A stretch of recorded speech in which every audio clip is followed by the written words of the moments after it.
welcome to Leading for Life Stories, Season 3. I'm Bob Judson, I'm the host for this podcast, and I'm absolutely delighted to have you here joining me. Regardless of whether you're a seasoned listener who's been with me since the beginning, or whether you've just dropped in for the occasional episode, I really hope you enjoyed the mix of content that I provide, the personal stories, the thematic episodes, and the guests that I have on the show. And I hope you find it all interesting and at least some of it useful. And without further ado, let's go. Hi everybody, welcome back. This week my guest is Peter Sorgenfrei. Peter is a serial entrepreneur based in Copenhagen in Denmark, but with an amazing backstory. We kind of discovered each other over LinkedIn, just in response to a particular issue that we were both commenting on. And I looked at his background and I thought he looks really, really interesting, and it looked like it would be a great episode. He's doing very similar stuff to me these days, but that certainly wasn't the case previously. I'm just going to read you his LinkedIn kind of intro section because I think that captures a lot of what this is going to really be about. Founders are often celebrated for their resilience and drive. But behind the scenes, many are dealing with intense stress, sleepless nights, strained relationships, and the crushing weight of responsibility. I know because I was that founder. For 15 years, I built 6 companies, scaling a 2-person startup to a global business with hundreds of people. But in 2019, it all caught up to me. I got sick from the stress and was sidelined for 12 weeks until my board let me go. That setback felt devastating. I'd built my identity around being a leader, a founder, and a CEO. Without it, I felt lost. And then it struck me. Founders like us are missing something essential. We need someone who understands our challenges, someone outside of the boardroom, the family, and friendships, someone who can help us thrive as leaders without sacrificing ourselves. Left unaddressed, these hidden struggles lead to burnout, fractured relationships, and ultimately an empty success. During my recovery, I found new clarity and balance through ocean plunges, meditation, nature walks, and nutrition. As I healed, I realized other founders could benefit from this path. So I reached out to CEOs and founders around the world. Their response was clear. How much is it and when can we start? Since then, I've coached over 40 CEOs and founders from teams of 6 to 300 plus. Together, we've achieved remarkable transformations, calmed minds, healthier lives, relationships saved, and successful business outcomes. This is the foundation of the whole human approach. If you're ready to stop fighting this battle alone, let's work together to create a more fulfilled, resilient, and effective you. That's Peter in a nutshell. We had an amazing conversation about all the things that we deal with around leadership and as leaders that we talk about, coming from very different perspectives with remarkably similar experiences in leadership and similar views on lots of things in leadership. We had a fantastic discussion and I really, really think you'll find it valuable. Peter really has some hugely valuable insights to share. And if you're in any world of leadership, you're going to find this a really, really interesting conversation. I hope you enjoy it as much as we enjoyed making it. And here we go. Well, Peter, thank you so much for joining me on the show. It's really great to have you. I think it's going to be a fascinating conversation. We're both obviously in similar fields these days, but with very different backgrounds. So I'm pretty confident that's going to be a great intro to to what should be a really fascinating discussion. I'm really pleased to be here. Thanks for having me, Bob. Not at all. I mean, you have, as I sort of alluded to, you've got a very multifaceted career. You've been in a variety of roles in a variety of locations.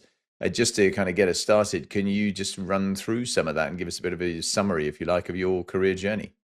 Yeah, absolutely. So I'm Peter Sorgenfrei. Obviously, I'm a founder and CEO coach living in Copenhagen today, and I was born here in Denmark, but I've lived most of my adult life outside of Denmark. I've lived in Vienna, Paris, London, and New York.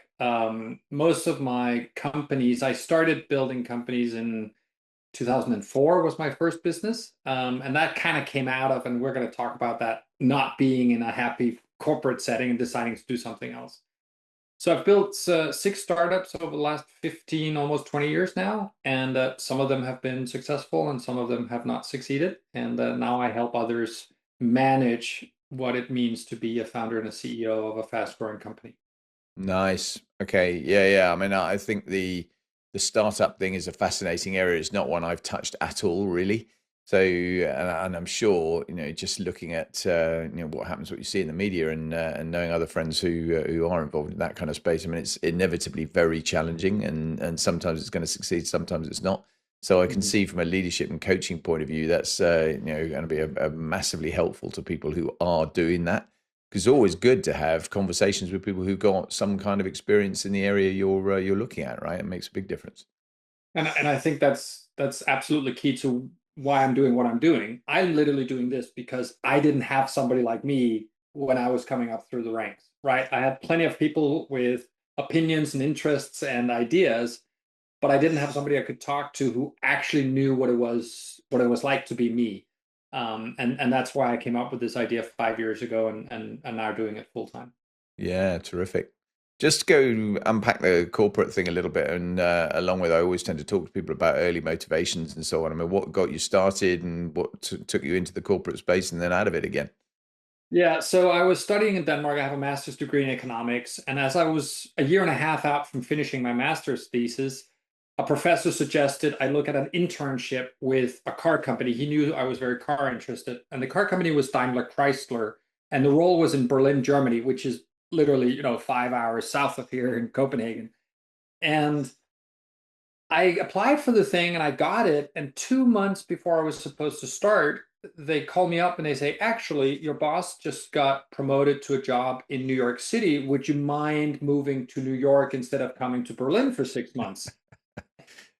And at the time, I'd never been to the United States on vacation or anything, right? And I was like, New York City sounds amazing. Let's go. So turns out it was not New York City. It was a little town called Norwalk, Connecticut. And for anybody who knows the eastern seaboard of the United States, Norwalk, Connecticut is kind of quaint. It's not really the suburbs. It's a little bit further out than the suburbs. And I got stuck there, as a young man and had this internship and loved it. And 6 months turned into 12 months, turned into 18 months, turned into me meeting somebody and actually ending up staying in the United States, applying for a job with Toyota after I'd been at Daimler Chrysler because they wanted to move me back to Europe. And I had met this woman and I wanted to stay in the US. And so I got a job at Toyota and spent 3 years there learning everything I could about research and development. And then I went to Wall Street. That's where the chain kind of fell off. I did not like working in an investment bank and doing the kind of work that we did there. And so I quit and said, what am I going to do now? Thought about my Toyota experience, loved understanding, researching people's motivations, developing new products and services. And that was my first company. I launched a consultancy that did just that for clients. Yeah, nice. And then the startups bit beyond that, just again, Yeah. what you mentioned, you've been in a variety of different things. I'm just interested to know how you've, I guess, how you've changed, and what's taken you into those different places, and what's been the catalyst. So I think I've always been a very curious human being. So I really I like to understand why people do what they do. And so as I was doing this first company, I was traveling the country doing studies on obesity and how that affects people and how they use and live with cars, for example. I studied nuclear power plant safety to understand energy supply for manufacturing facilities. I studied all sorts of different topics. And as I was doing that, I met a bunch of people. And what happened was somebody would talk to me about being a founder and they wanted to start their own business. So I actually got involved in more companies kind of opportunistically. Somebody came to me and said, I have this great idea for a business that does perfume for wine tasting rooms. And you and I sitting here today, Bob, were like, what? And as I understood why that was a thing, because when you go wine tasting, I don't know if you're a wine guy or not, but if you do in Napa Valley in California, you're not allowed to wear perfume in the tasting rooms. But a lot of women will still want to wear perfume. So this woman that I met had an idea to do perfumes based on the scent of wine. So the flowers and the bouquets of a Bourgogne or a Chablis or whatever it is. Again, at the time, I thought this is nuts. There's no market for this. But it turned out there was a quite big market for this. And so I got involved with that business and helped her build that. And similarly with the other businesses, I was in a business that had to do with driver licenses in the United States. When you were to go into a club or buy alcohol or buy cigarettes, you would have to show your ID to prove that you're 21. At the time, there was a lot of fake IDs, and it was very difficult to spot a fake ID. I meet a guy. The iPhone had been out for a few years at this point. He had figured out how to take the magnetic strip on the backside of a driver's license in the US, run it through a card reader that was attached to an iPhone, an attachment to an iPhone, and actually verify the information on the magnetic strip. And that's really difficult to copy. So he made this service for companies. And I said, this is brilliant. We can help eliminate the issue of you serving alcohol to underage youth. Right? I was not very popular on college campuses at the time. But the other thing I saw, Bob, and then I'll stop and we can get into the other businesses, was there's a lot of data here. And I knew that marketing companies and others would be interested in this data. And this is before GDPR happened. And so we made it so that the people who got their ID swiped also agreed to terms and conditions that allowed us to harvest their data, essentially. So now we had a business that knew who had been where and bought what in real time, which is incredibly valuable to commercial real estate developers, to marketers, to stores, restaurant chains. And so that became a fairly big business. Yeah, fascinating. The ID thing and the data harvesting thing really amuses me, not least because there's certainly in the UK, there's been a very lively debate for many years now about, should we be carrying ID or should we not? And we don't have to at the minute. You obviously most people have a driving license and a passport, but you certainly don't have to carry those around as you do in some other countries. And I mean, I was in the military for years. I've got very used to carrying ID all the time. Had no issue with it whatsoever. But there's the sort of civil liberties brigade who go, no, no, no, no, we absolutely shouldn't have to carry ID. But a lot of those same people are entirely happy to give away all of their information to all the supermarket chains, to Amazon, to Google, whatever it happens to be. Kind of go, there's a bit of a contradiction here somewhere. There is. But the thing I always tell people about this is today in 2025, when we're recording this, we look at privacy and our data in a different way because we're more aware that it can be used for nefarious purposes. Sure. 20 years ago, the 95% of identity theft in the United States happened because somebody picked out your utility bill or an information letter from the Social Security services from your trash. Yep. 95% of ID theft. It was not about, so that was number one. The second thing I said to people are like, do you have a credit card? Right? Some people had American Express, Diners, MasterCard, whatever. If you had a credit card at the time, and it's still the case, those companies know everything you buy, everywhere you go, and can use that to remarket to you. And they did. And the last point is Facebook. I don't know if you've ever seen, it's changed again, but when Facebook got started, in the terms and conditions, you would, as a user, essentially give them access to everything. Your pictures, your connections. It was nuts. It was a treasure trove for those of us who build apps on top of it because we're like, holy moly, I can get all this stuff. I can do fantastic things with it. I can make money with it. But for the user, they had no idea, but they would still be like, oh, I don't want you to tell you my name or my address. I'm like, don't worry about it. I already know. Yeah, and of course they never read the T's and C's, right? I mean, you just because it's a huge document. You've got the ability to just turn around and click and accept, and I guess 90+% of people, that's what they do. They don't look at it, and honestly, I do think we need to recognize the vast majority of services that we used back then and the services that we use today do not exploit our information. They present us with ads that are customized and make us buy more stuff. Yes, but it's not like they're, if I'm signing up for one service, all of a sudden I'm going to be exposed to all these other services. That does not happen anymore. Mm. It used to happen a lot, but then very quickly the regulators figured out that that was a bad experience for the customer. I mean, yeah, you're right. I think, I mean, without it being too much of a digression, I think it'd be really interesting to see in a few years' time with artificial intelligence growth of and where that's taking everything, whether this changes. Because already, certainly, I mean, I get some weird experiences that we'll be chatting about something at home, and or my wife is looking at something on her phone, and the next thing is in my Facebook or LinkedIn or whatever, I'm seeing ads and stuff popping up for things that I go, well, it's nothing to do with me, but it's obviously IP address driven and those sorts of things, and I just think there's obviously a real I totally get it. I totally get there's an opportunity for those that can use it within the law and all the rest of it to make the most of that. And there's obviously benefit in many ways in tailored advertising and so on. It makes an awful lot of sense to do it. But it'll be fascinating to see with AI where it goes, I think, don't you? No, absolutely. And the example of people saying, "Hey, we were talking about plants at home," and all of a sudden I see plants on my Facebook feed. How do they know? Are they listening to me? And what I used to tell those people, and this was my first company, the one that I started right after being at the investment bank. A lot of that has nothing to do that you talked about it. A lot of that is demographics driven.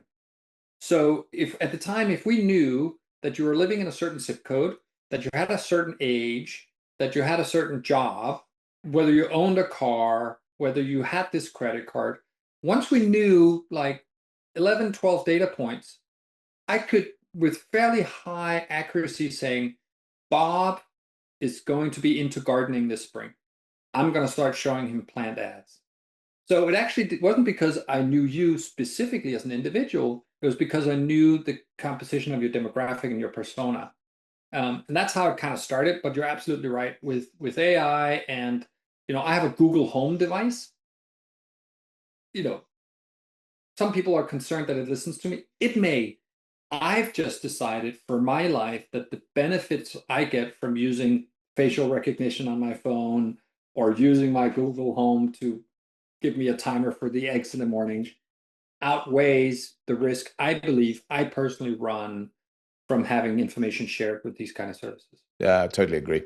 I think if you're at least halfway cognizant to that, then that's the most important thing, and it's up to you to manage your own kind of privacy and where you have these things as much as anything else. I mean, obviously, again, I look at it slightly through a different lens because of my military background, where a lot of government work as well, where and now even more, now I know a bit more about it in some ways, I can fully appreciate why in lots of places when I was working in that world, you had to take off everything electronic in certain spaces. You were not allowed a Fitbit or an Apple iWatch or anything else, anything with any connectivity, purely because it wasn't really possible to mitigate completely the risk apart from you just not having it.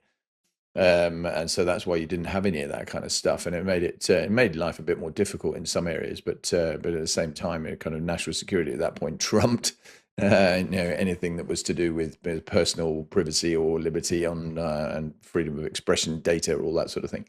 So there is, as long as you balance it, I think that's the sensible way to go. But yeah, I great. also think there are certain professions, our politicians here in Denmark, a lot of them still use services that they shouldn't be using because they're talking about stuff on those services that are potentially a risk to our national security.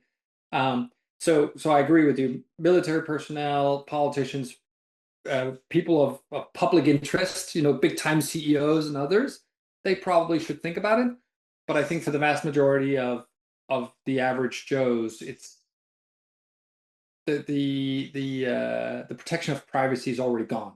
Yeah. Because No, you've I already agree. used stuff that has your information in I it. agree on all counts. I think that and particularly some of the political figures are a bit careless with it and don't recognise the risks and until you demonstrate to them.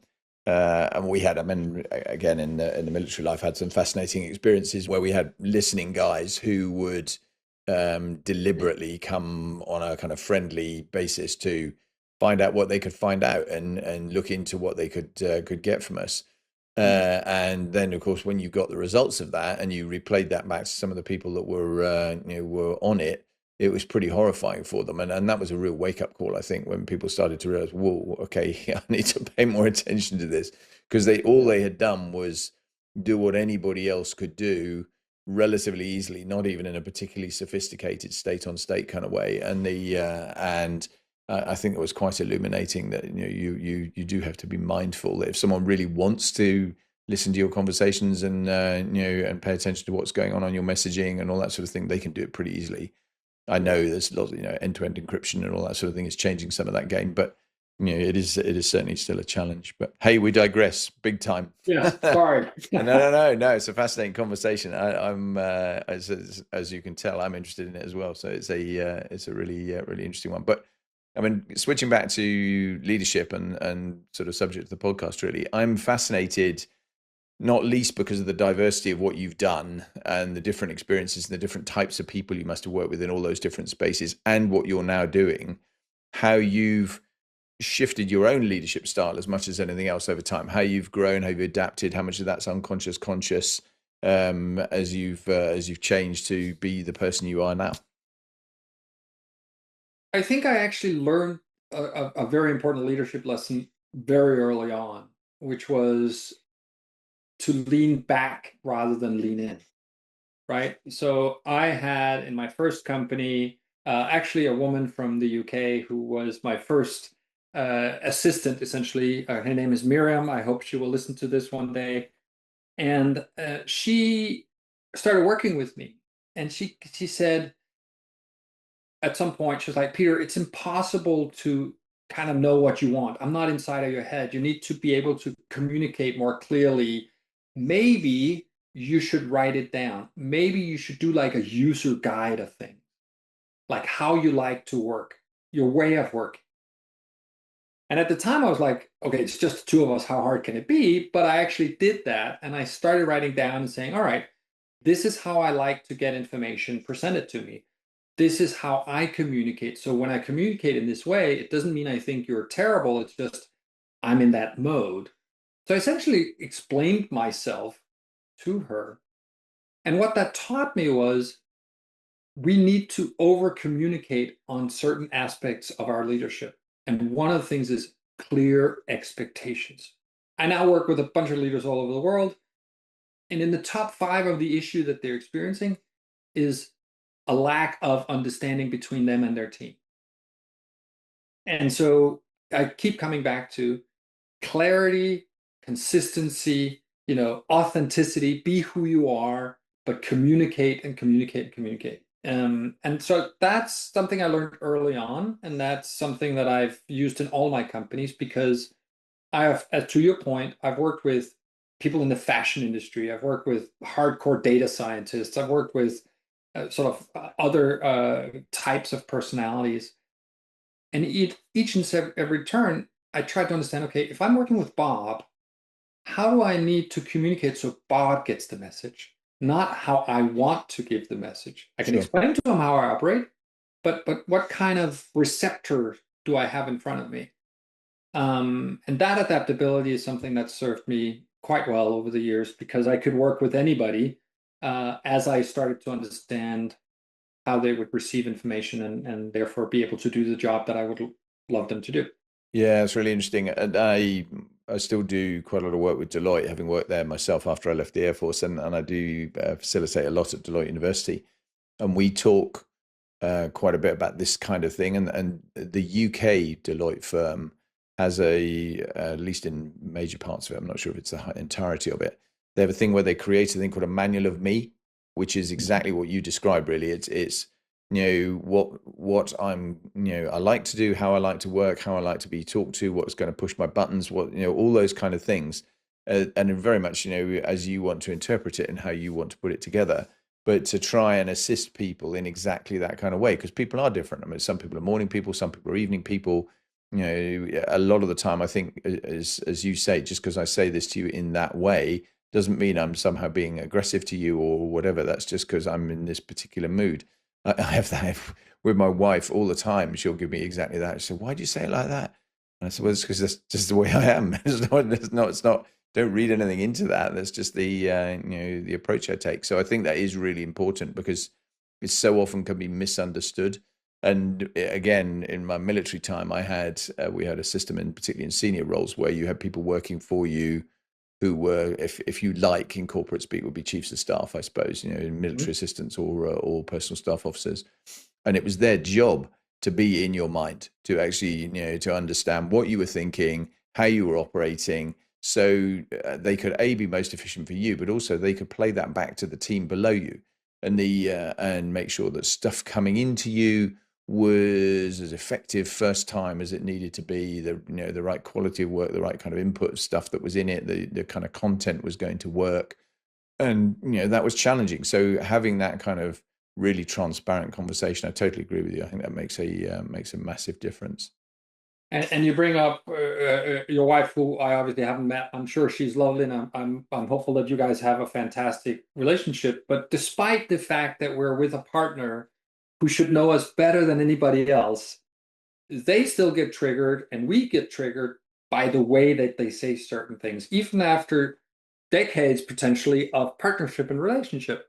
And so I want to make clear, we're not making an excuse for being rude or nasty or disrespectful. That's not what we're talking about. What we're talking about in on a general basis, my girlfriend that I mentioned to you earlier as we were getting started on this, uh, she knows that if I talk in a certain way, it's probably just because I'm tired or hungry, right? And so she also knows, she says lovingly, she says, "Are you hungry? Do you want me to fix you a snack?" And that's my signal to be like, "Oh, I probably should tone it down or change things," right? And the same thing goes with our professional colleagues. I mean, we know when we present information to Bob, he prefers to read it rather than get a voice message. Or he prefers that we have strategic, difficult conversations afternoon because he needs the morning to kind of wake up and get going, whatever it is, right? So we know these things about each other. Why not leverage them as we work together by having a manual of me like Deloitte has? I never knew that. I should see if they did it before I did mine, because if not, then maybe we need to have a conversation. So why not be explicit about it? It's okay that I, Peter, love to work between 5 a.m. and 9 a.m. in the morning. And after 2 p.m. in the afternoon, you can write me off because I just want to sit on the couch, right? That's fine. Let's just organize around it. So anyway, No, I totally agree. And I think interestingly, it presents a modern day challenge in terms of intergenerational working, doesn't it? Because your point about voice messages versus reading, I mean, all the time I talk to, because most of the people I train, particularly in the Deloitte context, are sort of senior manager director level. So they're in age, roughly late 20s to mid 40s, I suppose, with some outliers. But the theme that comes up time and time again is working particularly with the younger generation, which I always smile because I tend to say to them that, look, I'm sure when I was 18 to 25, I had a very different perspective about an awful lot of things to the ones I do now, and I know that's the case. And I think some of the behaviors that I exhibited probably then, my sort of seniors, elders, betters, whatever, would have turned around and gone, oh God, this younger generation, they're a real pain to deal with. So I don't think anything's changed, but I think it is subtly different in that I think the younger generation in the workplace, particularly now, are more challenging on their leadership. They're more ready to question. They're more opinionated in some ways and prepared to offer an opinion, which is a good thing by and large, as long as you create the conditions to allow that, than perhaps their forebears would have been, where they were more slightly more hierarchical business, maybe slightly more deferential, slightly more I don't want to rock the boat because I don't want to spoil things for myself later on. They were also more sticky in terms of roles. They wanted to stay in places for longer and have a sort of full career in one place. Whereas now I think an awful lot of younger generation people are very much in the mode of, I'm going to be multifaceted in my career. I'm going to do a number of different things right from the off.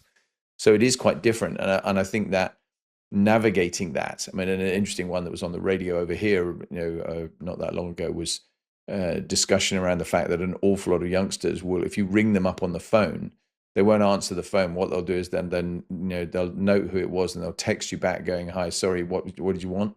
Because they don't actually want to talk to you. They want to correspond to you in a different way. And so I think getting that intergenerational mind meld is a challenge, isn't it, for leaders that they've got to kind of overcome. And I think for those of us who have a little bit of gray hair or no hair, it's like if we had an international career, we experienced the same thing, right? So if you did work in Asia, for example, you knew that it was more about getting harmony and sort of everybody being aligned. Whereas if you did work in America, perhaps it was more like, hey, who shouts the loudest? And then in Sweden, Denmark, Norway, we sit around, we talk a lot, not a lot happens, and then all of a sudden we move, right? So I think you're absolutely right on the intergenerational thing.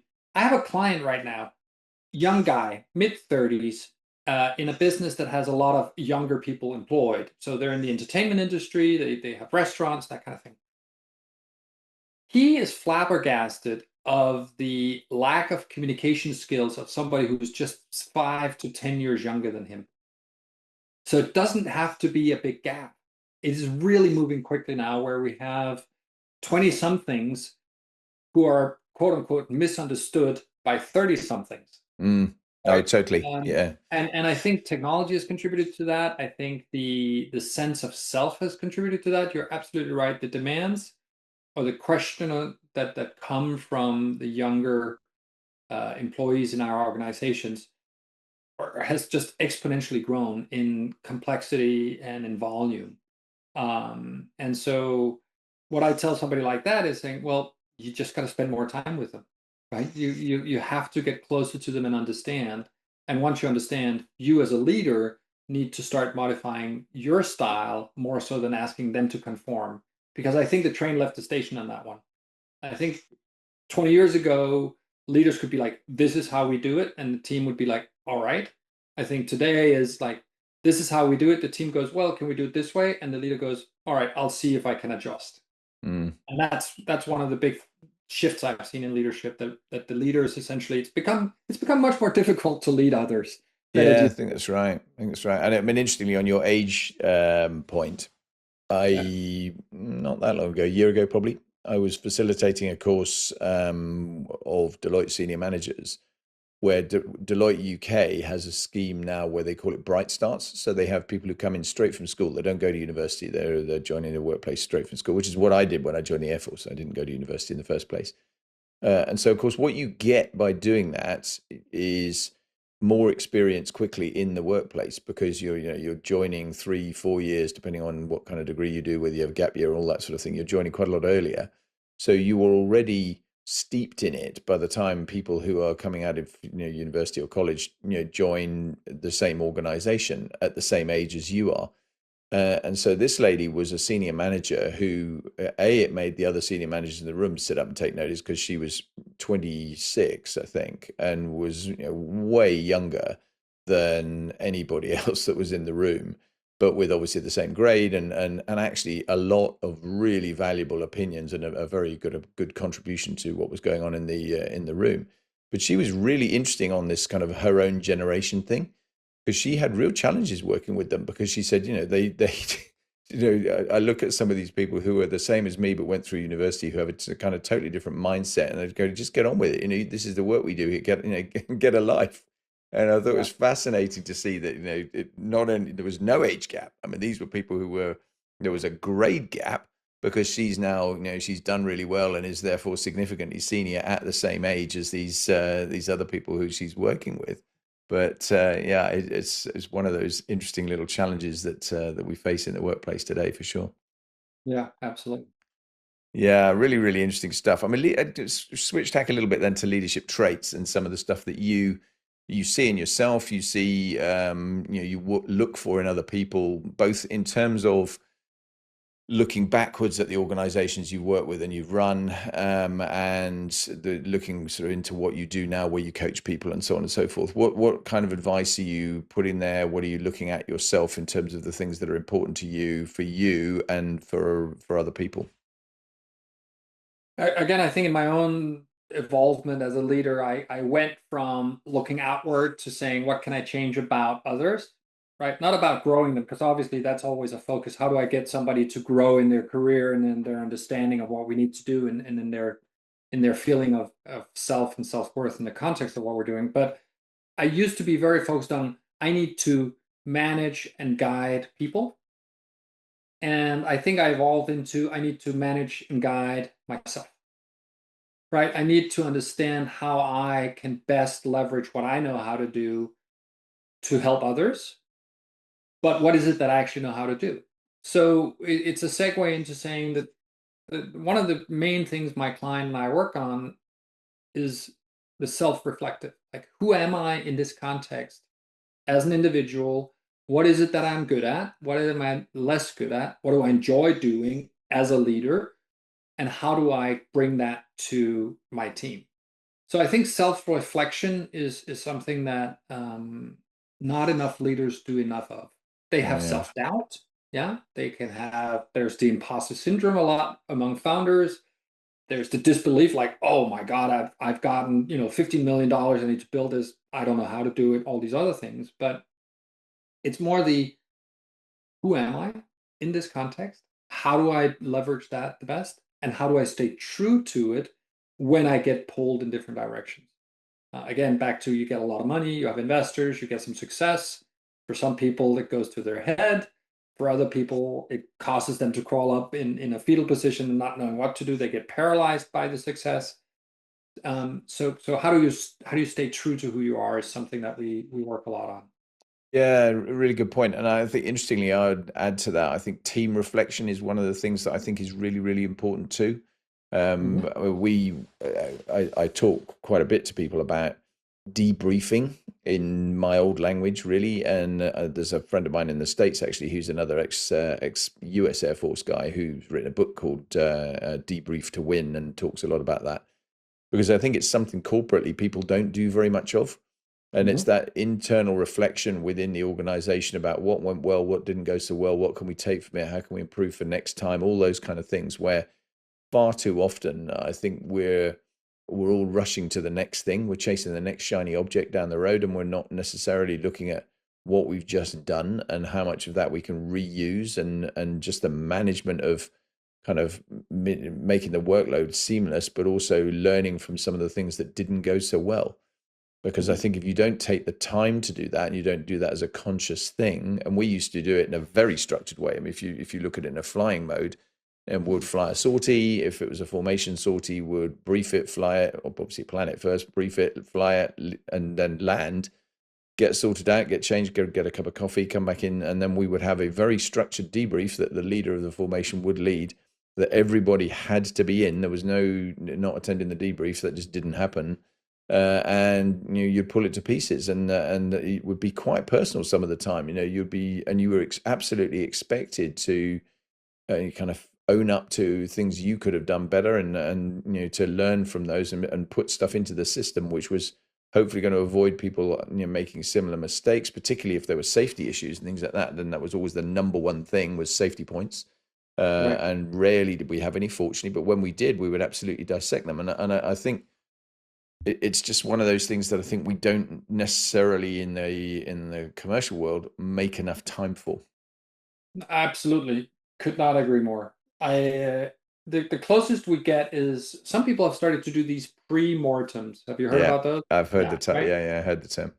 For those not familiar, pre-mortem is essentially before you start an activity, you list all the things and you talk about all the things that can kill that activity. So let's say we're launching a new web service. The pre-mortem would be like, where is it that we're going to do something that messes this up so that it dies on arrival or that it doesn't become a success, right? And I think some people do that. And what you're saying leads me to think about why is it that once we've done the activity, flown the formation, not in the airport, I know you do the debrief, but we move on to the next thing. Is it a lack of patience? Is it a belief that there's something more important, i.e., make money from the next sale or launch the next product or something? Or is it because we are uncomfortable recognizing that it may not have been perfect and talking about that and sitting with the idea that this project that we just executed, we could actually have done that better? I think it's a combination of all of them, but from the work that I do, it's pretty apparent that the sitting with the discomfort of talking about our failures or talking about the things we could have done better most people don't want to do that, right? No, I We'd agree. rather we'd rather be like, all right, that was an 80%er or 70%er. Fine, on to the next one. The next one will probably be better because it's the next one. Rather than saying, actually, the reason that we maybe not have hit a home run on this one is because of the way that we stored the documentation, or we needed to have a couple more meetings with the customer in order to do or whatever it is. That's a very easy fix for the next one. But we never have that conversation because we don't want to recognize that we weren't perfect in the first place. No, I think that's fair. And on the pre-mortem point, I mean, we, again, leveraging a military example, we used to call it red teaming. Same Mhm. thing, really. What we'd actually do is you would have a plan, particularly if it was for something substantial, and you would then turn around and effectively red team the plan. So you'd put another team of people in to look at the plan in military speak through the eyes of the enemy, so, or the competition or the client or whatever it would be, just, so, and now you're looking for the weak spots and you're probing it to try and improve it, to try and make sure that those weak spots don't become reality, and you strengthen it before you actually get to that point. So I think that kind of activity, whatever you call it, is a really valuable thing to do, because it is going to, without a shadow of a doubt, help improve the end product. And when you get to the other end of it, that's the point of the debrief. It's about improving the next product, and recognizing that you can always improve. There's never, I mean, one of the things I talk about in leadership, as I said, this is a journey you're never going to complete. If you think you're the fully formed perfect leader, then that's probably the time to stop trying to lead anybody, because you're not. You need to turn around and recognize that there's always stuff you can learn, always stuff you can take from other people, and build on it. Absolutely. I was also wondering, as you're saying this, because we have this idea that in the military there are plenty of bodies, right? It's easy to get a red team in, and whereas in smaller companies that might feel more difficult. There might not actually be somebody with the qualifications to look at what you've planned.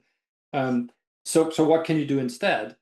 I think it's just taking the people who actually did the work and look at the plan afterwards, saying, we plan to do this. This is what ended up happening. Where are the discrepancies? What can we do different next time? So that was one idea I had. The other thing I thought of, I also have friends who work in very large organizations, tens of thousands of employees globally. They're in a boatload of meetings of planning and organizing, but they're never in a post project meeting, as in never. And their argument is, we don't have time. And my argument is, well, you have time to do all the work up front. So maybe one less meeting up front and one meeting at the end, and that would be better. So some of the people who are listening to this who are sitting in a corporate context are like, I don't need another meeting, or I don't need another activity to do. I'm busy enough as it is. And the only thing it reminds me of is that cartoon with the guys carrying some rock up the hill on like these sticks. And next to it, there's these two guys rolling, essentially what is a stone wheel next to them, and saying, hey, why don't we put the wheels on this thing and push it up the hill? And the guys goes, no, we're too busy. We don't listen to that. That's what this reminds me of. Yeah, it's a bit like, I don't know if you've read the book, but Seven Habits of Highly Effective People by Stephen Covey, and the sharpen the saw is his final habit, where it's I haven't got time to sharpen the saw, I'm busy cutting the tree down. Yeah. And you've obviously sharpening the saw is going to make it much quicker to cut the tree down. I think it's true. I think if you haven't got the bodies to do some of this stuff, you have to find a different way to do it. And I think, to your meetings point, the other thing is taking a really objective, long, hard look at, do I need to be in that meeting? What am I going to get from it? Because the amount of times that people sit in meetings, and I've been guilty of this myself for sure, that you're there because you don't want to miss out. You've got proper FOMO about, oh, well, what's going to be said if I'm not there. But the reality is, a lot of the time you don't need to be there. Right. And and being a bit more clinical about that, I think, particularly as a leader. And does it require me? If it requires me, does it require me for the whole of it? Or can I turn around and come in and set some context, and maybe even come back for the kind of final outcome once you've thrashed out around all the issues? Be more objective about that. Look at your time management, because you can create space. And if you are working, 8 in the morning till 6 at night, purely back-to-back meetings, how productive are you actually being? Because I think it's, you need thinking time. You need to Yeah. create the headspace to be able to turn around and, just think through your own issues and what are you taking into that? Because I think as well as the debrief bit, there's also the preparation point. I think quite often, and I've seen this sadly, too often in all walks of life, really, we don't take enough time to really think through getting ready for that big event. Are we actually, some of the time, some organizations do it really well. I'm not trying to overgeneralize here. I think, but in certainly in some of the consulting world, I think a lot of the time we're not necessarily thinking about that as hard as we should do. And we should be actually turning around and prepping better and working, particularly if you're bringing together a team for something who don't normally all work together, then getting your act together before you walk into the client's room and having that kind of conversation, or before you walk into the customer's room to turn around and sell the product to the customer, same thing, different audience. That's really important, and it's time that is absolutely worth spending, but a lot of the time people don't do it. No, no, they don't. And I kind of feel like we have planned this because you and I say the exact same thing about meetings. When I meet a new CEO client, the first thing I do is I look at their calendar and I said, okay, let's get rid of 30% of these meetings. And then they're like, well, what do you mean? I can't. I'm like, why not? Show me. And then they show me their calendar. And then there's like some recurring status update meeting for an hour every Monday morning in their prime thinking and productive time. And I'm like, how was it to be in this meeting? Well, I'm sitting there, I'm getting updates on what's going on. That's an email, right? And so you can actually quite quickly reduce your calendar time. So for CEOs or leaders, it's easier. I think the pushback I get is from people who are further down the totem pole in the organization, who are like, I can't raise the question whether I should be in the meeting or not. And I said, actually, you can, but maybe what you do the next time is after the meeting, you evaluate how much did I actually contribute? What did I learn that I didn't know already? And how did it affect me to be better at my job? And if the answer is meh on any of those, you write the organizer of the meeting and you say, hey, I've observed this. I really want to contribute. What do you expect from my participation in this meeting? What is it that I can bring to this group? And if they don't have a clear answer for that, then you propose, maybe I don't need to be part of it, but I can receive the summary. Now everybody uses AI to do automated summaries potentially, and then I can act on that. So that's one thing. The other thing I want to mention to you, and I don't know if you've seen this, is some years ago, a lot of people use Google Workspace in the area that I'm in. And so, because they're startup, they're smaller companies, they don't necessarily have Teams or Microsoft subscriptions and all this. But there was somebody who invented this tool, this plugin that would calculate the cost of a meeting. So essentially, it would look at the people who participate. It wouldn't say, Peter's time is 100 an hour and Bob's time is 200 an hour. So this is a 300 an hour meeting, because that would be revealing salaries and stuff. But it basically said, okay, you're 8 people meeting for 90 minutes every 2 weeks. That costs the organization X $100,000 a month or a year or whatever it was, right? And people are like, oh, wait a minute. Actually, having so many people sitting together is quite expensive. Jeff Bezos does it, right? Only 3 people in a meeting. Elon Musk said, we don't need, if you don't know what you're doing in the meeting, get the beep out, right? Everybody knows that we need to meet less. Yet everybody has FOMO or fear of missing out by not being in a meeting. And in my limited experience, you can definitely butt out of 30% of the meetings on your calendar without losing any productivity or any insights whatsoever. Yeah, I totally agree. And I think to your point about if you're further down the totem pole, I like that description. And you're looking at it going, I can't, I'm expected to be there. Actually, it's also incumbent on whoever's organizing the meeting, leading the meeting, to turn around and be quite hard-nosed about who is in the meeting. I mean, I used to find, particularly in some of my senior roles, people would turn up to the meeting because they were interested in the content and they wanted to be there. And some of the time you kick them out because it was actually stuff, we had this need to know thing, which was entirely appropriate. And you say, you don't need to know. So, bye. But a lot of the time, just with a normal meeting where you're not in that kind of sensitivity of material, then it's, well, what value are you bringing, and is your time better spent doing something else? And I think as long as you're explaining it to people in those kind of terms, that you want to free them up to do other things, then that's a really good thing. And you need to be quite objective about it, because it is a terrible time suck of things that go on in organizations. And I think it in some ways, it's one, in the modern world now with very much hybrid, it's almost worse, because you haven't got to physically travel anymore quite a lot of the time to join the meeting. You can just jump on a call. And of course, it potentially allows you even more to be in a position of back to back, Teams call, Zoom call, whatever it happens to be, where you are, literally, you're dropping off one, turning on the next one, and you've not had time to go to the bathroom, you've not had time to get yourself a cup of coffee, you've got no thinking time, no prep time, to even get yourself, what am I going to say at this? What's my role? And you have to create that. I think if you're not giving yourself that kind of process to think it through, start, because it's really important. Yeah, absolutely. And I don't know if we're digressing here, but my next pet peeve is the CC line on emails, right? Oh yeah, yeah. But It's another I'm one not we're going to going to dive agree into on. that one if you want to talk about something else. No. I totally agree. I think it's one of those things, they should abolish it. I used to joke with people, actually, and it was really only half joking. I used to say, look, if you're not going to print that document off, take it to the photocopier, copy it, put it in an envelope, put a stamp on it, and send it to me, then why are you putting me on the CC line? Yeah, You're because dating yourself, Bob, but I like the analogy. I know, I absolutely recognize I'm dating myself, but it's because I think if you think about it in those kind of terms, would I physically do that? Would I actually Yeah. do it with a physical copy of something?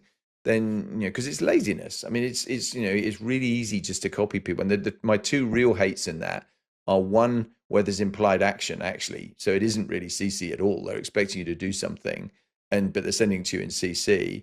And the other one is people who are just looking for, basically, they're bigging up what they do. They're pushing it up the chain to whoever the leadership is, to turn around and go, look at what I've done. Which is kind of, no, really? Do you need to do that? So I think, take a long, hard look at it. Totally agree. I don't know whether you'd probably have you got any additional aspects to that? I have lots of thoughts on that. I think number one is, I tell people, if you're CC'd, just archive the email. Yeah. Because if you're supposed to do something or know something, they will tell you. They'll be like, hey, Bob, you didn't do this thing that I asked you. You're like, I was CC'd. That's carbon copy. That means just for my information. It didn't require an action from my point. Right? Number one. Number two, I teach people to call out people in the email if they need to do something. So I write an email to Bob and Susan and Jane. And in the email, I said, Bob, please do this, or can you, be very specific, because then Bob can be more effective, be like, I don't have to guess, what am I doing here? What am I not doing? Peter asked me to do this thing.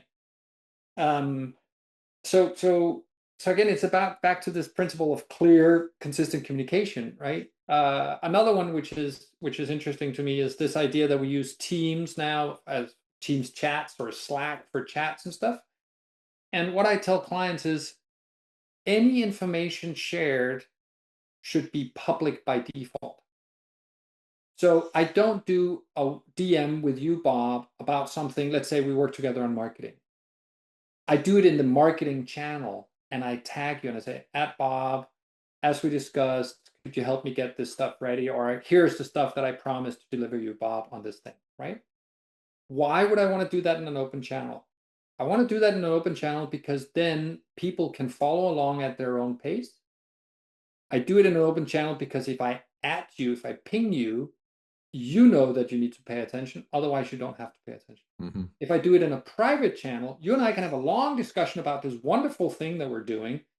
And then all of a sudden we have to involve Susan and get her read in, pain in the butt. And so the argument against it is, oh, Peter, there's so much information. I get all these notifications. That's actually not against public communication. That's against how you manage your notification settings. It's a different topic. So default, everything's public. Default, no notifications unless you're tagged. And if you're not tagged, you don't have to do anything. Yeah, totally. Great point. I think, interestingly, on the managing your notifications thing, I think another piece of advice I would often based, not least based on the fact of my own experience. I think I taught myself to type many years ago, just with an online program, because I wanted to be quicker at typing. I didn't want to be kind of two finger typing.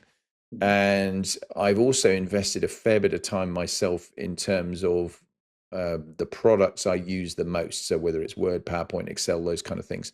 Not, and some of them I'm still pretty amateurish at, but I think investing in understanding the software you're using and getting the very best out of it, from a corporate level, providing that kind of tool, that kind of opportunity and those tools for your people is really valuable. But also from an individual point of view, if you're not getting provided it anyway, make the time to do it, because it will be a huge benefit to you downstream. If you really understand how to use Outlook to best effect, or whatever piece of software it is that we're talking about, you'll get tremendous value from doing that. And again, you and I are both grown-ups enough to remember when we discovered shortcuts in Excel or something like that. And there were some people who were really fast at it. So again, rather than having to switch from using your keyboard to using your mouse, learn shortcuts in the programs that you use. I've gotten to the point now that if I can't speak to the software, if I can't use voice to give it instructions or write documents or do other things, I get frustrated. And that's only in the last 6 months.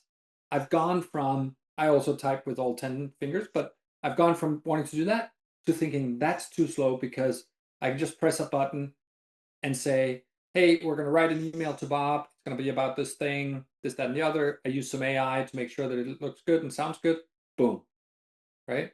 And I think we talked about early generations earlier, the younger people in the workforce that don't want to actually talk to us. They will leave a voice message, or they'll send a text, or they'll send an emoji, and we're supposed to know what that means. But I think we're going to see an increase in that. I think our parents probably lamented because we didn't learn how to write cursive in Yeah. school. I didn't. They didn't do that in the Danish school system. So my parents and my grandparents were like, oh my God, the world is coming apart, right? I think that our kids, I have a 13-year-old son, he doesn't type, he leaves me voice notes. And I'm like, buddy, I'm in a meeting. I can't play the voice note right now in Word. He's stranded somewhere. You have to tell me. And then he just sends me like literally one word replies. And he's not really a teenager yet, right? So I think we're going to a world where the art of simple, clear, short, consistent communication is going to be even more important. And I love people with military backgrounds. I've had several of your kind of colleagues employed over the years. And the reason I appreciated those people was because of their ability to communicate clearly and succinctly so everybody understood. Fascinating. Yeah, you're ahead of me on the tools. I think, interestingly, it's another point for leaders, isn't it, around AI? I think there is, for people of a certain generation like mine, then I think you need to be thinking, because it's very easy to sit there and go, do you know what? I can wait out this AI thing. Yeah, it's all very interesting, and lots of people are learning lots about it and doing stuff with it. But to be honest, I'm in my twilight of my career. I don't really need to be getting too involved in it. I'll let other people pursue that.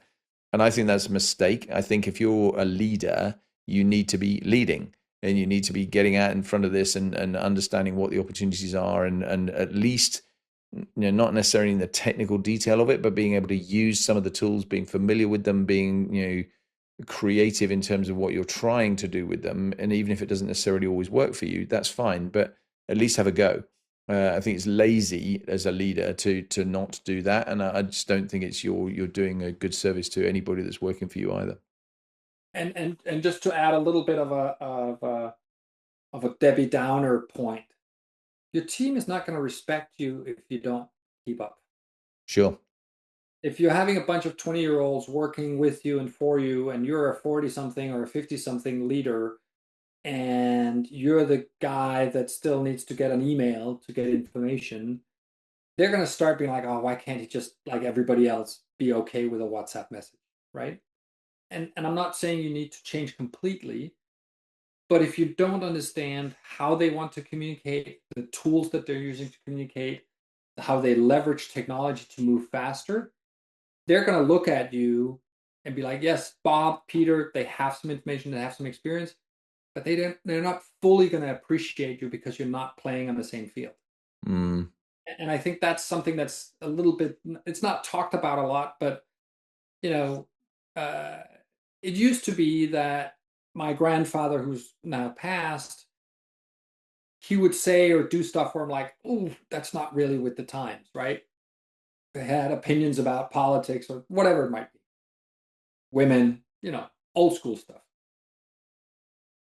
I think younger generations in the workplace are going to have the same reaction to those who don't understand how to use technology.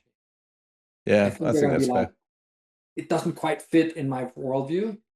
I don't really know how to deal with it, but I also don't want to pine against it because he's my grandfather, or he's at the end of his career, or he's my boss, or she's my boss. But I still think there's going to be a disconnect if we don't.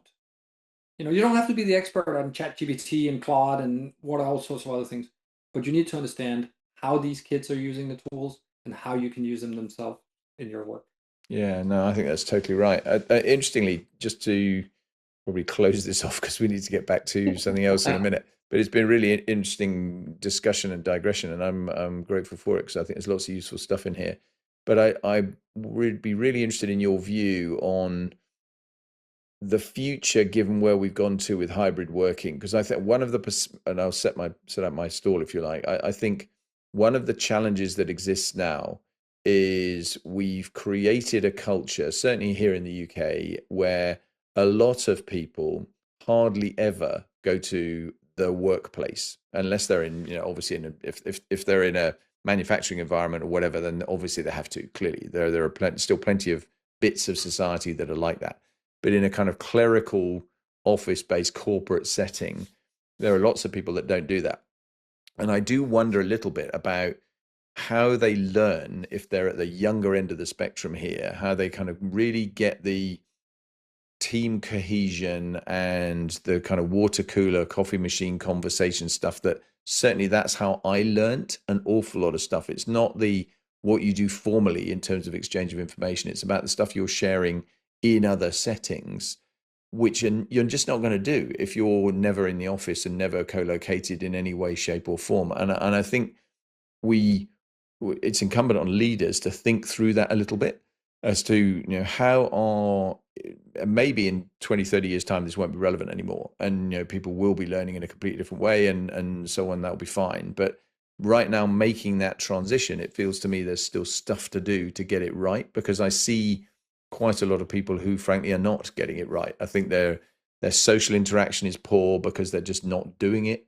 Their emotional intelligence development is therefore slower because they're not really growing into that space. And actually the stuff they're learning about work and the kind of the way that they're going to develop themselves is also self-limiting. What do you think? So, first things first, I think fundamentally humans are social beings. We actually like being around other humans. I think COVID showed us the risks with isolation of youth sitting at home, not being able to be with their friends or being with their colleagues. So I think fundamentally humans want to be with other humans. Um, I also agree with you that we need to have colleagues physically together with a certain frequency, and not just, hey, we're doing an offsite, everybody come together, or everybody come together on Friday because there's breakfast and pizza for lunch or whatever. But having those connection moments, as you talk about, where you sense that something is not quite right with Jane, and so you talk to her about it, or you hear about something going on somewhere else in the organization because you're standing in the queue for the buffet at lunch, right? Those moments need to happen for social skills to develop, for cohesion to develop, but also from a corporate perspective, for productivity to thrive. Um, I think where kids today are pining is about the rigidity of it, right? So you have to be in the office 3 out of 5 days, or you have to be in the office at certain, 5 days out of 5 days. I think if we give people an opportunity to work from home sometimes, to be in the office, or work from somewhere else than the office, to be in the office on occasion, I think it will find a natural sort of level, um, there will obviously always be certain times where like everybody needs to be here on Thursday at 2 o'clock because we have an all hands and it's important that we can have very loose, free discussion, whatever. Those things you can do. Um, so it's a long way of answering that I'm a firm believer in physical proximity. And I think the solution is not a complete free for all, some structure, but remaining flexibility for there's also, you know, this probably doesn't happen so much in manufacturing or in the military, but there's some people who would be perfect working from home part of the day and then be in the office another part of the day. Like I know for me myself, sitting here in my home office for 3 or 4 hours in the morning sets me up for success for the rest of the day. But if I'm running out of the door in the morning to go somewhere else, the rest of my day is not as good as it otherwise could be. Mm-hmm. So if I could sit here and work and then go grab some lunch on my way to an office and then be there in the afternoon and be social with people, for me personally, that would be ideal. For others, they may want to go to an office all the time because they actually don't want to sit at home alone, then they can do that, right? No, I agree completely on the flexibility point. I think it's really important to have that flexibility, and because not least you've got different people. I mean, we're sat here. You're in a home office. I'm in a home office. You know, we've got nice space that we can operate in and do our thing. That isn't always the case for everybody, of course, and different people have very different sets of circumstances and where they are able to operate from. I think the other thing that people see a lot over, and certainly in the UK and probably true in lots of other places as well, is the cost of traveling. Which whereas before COVID, when everyone was in the office, you kind of just that's what you did, right? You know, you're paid to be if it's in London, then you're paid to be in London. If you choose to live outside London, you're traveling in. Well, that's on you, and you've got to pay for your train fare and all the rest of it. Whereas now people see that as well, this is an overhead. I don't want to do that because this is my money. Why am I having to pay it for going to work? If you want me to go to work, you need to pay me, which most companies here are not going to do. That's for sure. So I think it's an interesting challenge that flexibility is the right answer. I don't disagree at all. And it also, to your point about I don't want to pay for the train fare to go sit in a box in London Bridge. I'd rather stay, down in SE22 in East Dulwich in my home or in a cafe or whatever. Um, I understand it, but I think it's incumbent upon employers and leaders to create an environment that people actually want to come to. Yeah, totally. And they used to think that it was foosball tables and ping pong and beers on Fridays. I think that's not like no longer the thing. It's about creating an environment where I meet people who I'm inspired by, I learn stuff with, who I may be able to teach something. So it really comes down to what is the composition of the human capital that I'm offering my colleagues, and that's what's going to draw them to the office. If Yeah, I'm great just point. going to the office to sit in 6 hours of Teams meetings, I understand. Oh, Then I might, totally. Yeah. That's right? crazy. And or Yeah, just do emails or whatever. Yeah, that makes no sense whatsoever. No, you have to have a reason, and there has to be the human experience bit and the sort of the kind of creating the conditions bit. I'm totally with you. I think that's incumbent on the leadership of the organization to create those circumstances that make people want to do that. And if they're not doing that right, then of course people will vote with their feet and not do it. So, yeah, and they also absolutely. have a choice for employment, right? You talked earlier about how people are not going to stay in one company for a long period of time or as long as they used to. They're going to have more of a portfolio career switching between things. When I returned to Denmark in 2016, after I've been gone for 16 years, I discovered that pretty much anybody I met under the age of 40 had one or two businesses next to their main business, right? Everybody had their own thing or their own passion because we now have platforms that if you're knitting, you can sell your stuff on Etsy. If you're interested in certain medical areas, you can write about it on Instagram and find a community. You can do all these things. And everybody does that. And so if you, as a traditional employer, you mentioned you work for Deloitte, or if you work for Sainsbury's or somebody not in the store necessarily, but corporately, you're competing not with another employer. You're competing with somebody pursuing their passion on their own because they can. Hmm. And so you better create an environment where they can grow, live, learn, be with people, and inspire them. That is paramount today compared to 15 years ago, where all we cared about was getting the right logo on our CV and rising in the ranks. Yeah, it's a terrific point. That's really, really good way of putting it. It's very, very helpful. Hey, looping back to you and Mm. coming out of the rabbit hole we've taken ourselves down. There's a bunch of things that I always am interested in. Role models that you've had along the way. I mean, anybody that you would particularly call out as really significant for you? Yeah, there's one guy in particular. I've written about him before. His name was Hans Jæger, so Hans Hunter, essentially in Danish. Who I was a student. I had a student job at a large bank in Denmark, which no longer exists because it was in a conglomerate. But either way, and I was doing consolidation of 13 foreign affiliates. So basically, every month they would report their numbers. I would put it together in AS300, which is an old database terminal for those of us who remember that. And Hans was my boss. He was a role model because what he did was remarkable. He basically gave a 19, 20-year-old kid the responsibility of consolidating accounts worth millions of Danish kroners before I was ready. There was no chance that I should have gotten that task. But he saw something and supported me and was available to me and trusted me to learn and make mistakes and grow and do the things that I needed to do. And so he inspired my own leadership to, whenever I started hiring people, very quickly, I have this 4 things that I give people. We can talk about that if you're interested, but very quickly giving people something that was beyond their ability, but showing them through my being and through my support and through my availability that they could get to the point where I saw that they could go. And he taught me that. Hans Jager told me that. And I've tried to look him up. It's not an uncommon name. I've not been able to find him since, but I really, if he's still alive, I want to find him and I want to thank him because he's meant the most to my leadership career of anybody I've ever met.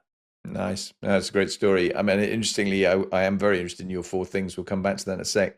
I talk a lot about empowerment, downwards and delegation, not least to free yourself up, but also actually to make people genuinely believe they've got the capability and giving them the opportunity and taking the safety net away. Because if you leave the safety net in place and you micromanage them, then they never get better. So that's exactly what happened to you by the sounds of it. You're given the responsibility, you get on with it, he trusts you, and even if you don't feel quite ready for it, guess what? You step up and do that. If you're constantly too much oversight, too much, overwatch pressure, then you don't get there because people will feel, well, actually, I don't need to concentrate too much on that because Peter's going to change it anyway. Yeah. Whereas if you genuinely do that, I think it's the right thing. What are your 4 things? So first, I want to tell you about delegation because it's not about delegating the task. It's about delegating the responsibility Sure. of the Yeah, yeah. carrying out of the task. And I think a lot of people misunderstand that. They're like, the task is we need to organize a company party, right? So they go do that and then you can criticize that. No, the task is you're responsible for doing the party. You decide what we do, how we do it, whatever. I trust you and I'm here to support you. So the 4 things are, whenever I would hire somebody and they would join our organization, I would say, listen, you're here for a reason. You're incredibly good at what you do. I implicitly trust you. I know you're going to do great here. And in order for you to get started, I'm going to give you 4 things to work on. The first thing I'm going to give you is something that you can do in your sleep, right? You've done it before from where you came. This is going to be boring to you. This is just something you do because you've been doing it for years. It's your bread and butter. Go do. The second thing I'm going to ask you to help us with is to work on something that you are a little unfamiliar with, that you don't know so much about, that you may not have done a ton of. You've experienced it, but there are people here who can support you and help you in that role in our context. So that's number 2. So first thing, you can do it alone in your sleep. Second thing, you've done it before, but you probably need some support from your peers. And there are people here who know how to do this stuff. Here you go. The third thing I would give them would be something that they had never done before, no experience whatsoever, but that we would have people that could have a little bit of knowledge about some ideas they would be responsible, but the other people could support, not necessarily guide, right? They'd be like, yeah, I think we're going in the right direction. They become more peers in this scenario. And the fourth thing, and that's the killer, is I would give them something that they had never done before, we had never done before, but it was paramount to the success of our business. And the fourth thing was the one where most people were like, holy smokes, I am now individually in charge of figuring this thing out. And it matters a lot to the company and to where we're going. And so by giving them those four things, and what happened was they would have some comfort, they would start working with other people who were kind of helping them. They would have a little bit of where they were the lead, but could get some support in a different way. And then they would have this thing where they knew, I'm on the hook for this one. I have the support, I have the trust of my leader, I have the tools, I have the guidance, but nobody here knows the answer. Nobody knows how to do this. I better figure this one out. And when you do those four things, what happens is people get integrated quite quickly in your business. Socially, they get a feeling of contribution, self-worth, Right. importance. Yeah. And quite quickly, they're like, oh, it feels like I've been here forever. And they've been there for 3 weeks. Yeah. In a Yeah. good way. Yeah. So those were the four things that I would do when I hired people. Yeah, that's great, and I think I mean the pride you're going to get from that personally as well, from succeeding in that space and carving your niche quite quickly for sure. That's really obvious, isn't it? And And also your colleagues, they would be looking at Bob and be like, holy smokes, 3 weeks ago, we didn't know how to do this. And look where Bob has taken us. yeah, He's the man. yeah, Right? hopefully. So you would get some really good dynamics. Obviously, and I want to underline this, you can only do this if the people that you hire feel the support and the trust and the care that they get from your colleagues. It's not about pushing somebody out on the raft and say, find your way to America. It's you're there along the way, but it's clear that you're there to figure it out together. They're in charge. Yeah, interesting. Now, we used to talk on the delegation point as well. We used to talk a lot about mission command. And essentially, what that was tell someone what to do, not how to do it. So, this is the task. And to your organize the office party thing, that would be exactly that. And related to that would be depending on how much faith you had in the individual and how much experience they had, whether their skill set was right, you would give them the box to operate in. The boundaries of the box, that I'm giving you permission to go and do this in, can be very big or they can be very small. And it depended completely on, whether you felt comfortable giving them a big box or whether they needed to gradually grow to get the bigger box, and, by asking you. And it was a really valuable thing, because the moment it was done for necessity a lot of the time in the military world, because of poor communications and the ability, even if you had good communications, you weren't on site, you weren't in the position where you could turn around and make that call. You needed to trust people to just get on and do the best thing they could. And often, of course, they rise to the challenge big time. If you give them the flex to do that, then guess what? They do really, really, really well at it. So, Yeah. I'm curious about your experience with the constraints. Because I could find an argument that's saying actually the bigger the constraints, the better the solution versus the other way around, I found. So if I said to somebody, you have 3 weeks, you have a budget of XYZ, find the best way for us to do ABC. If there were some constraints like that, I found with the kind of employees that I had that they came up with tremendous solutions.